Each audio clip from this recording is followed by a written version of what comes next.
architecture sometimes has been seen like, well, sure, if I've got $10 million for a house, I'll go hire an architect. But no, I'm just a regular guy. Why would I hire an architect? I can't afford that. What we would make the case is you can't afford not to.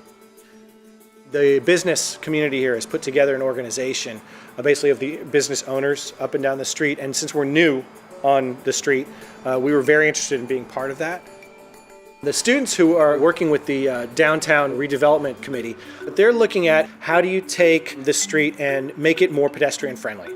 It's directly related to what they're studying, and yet it's totally real at the same time. I mean, they're suggesting, well, what if we did this on Water Street? And everyone's talking about it. It's like, okay, how do we find money to do that?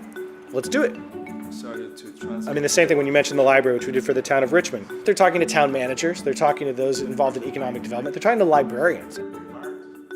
How do I use space, scale, and light to craft an architecture that supports curiosity, that perhaps increases the level of curiosity, sort of fosters that in people? In the end, you drew these things on a piece of paper, and there it is. You know, it's a real thing. And someone's going to come there, and they're going to sit at that desk, and their life is going to change. But with all the dark winters we've had, I realize how much better I feel, even though it's strong and it's uneven. But I question actually what they're going to really do in terms of bringing light in. I mean, you'd get these probably dramatic. That, for me, is one of the great moments, is when you can see it happen both ways.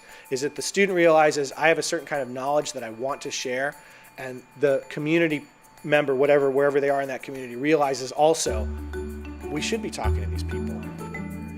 We should take that piece of the community, mix it with what we're doing, and see what happens. It's great for the community, it's great for our students, and it's just exciting to see what comes out of that. If we can make more connections with the community, well, then you understand my place is fundamentally changed in this community.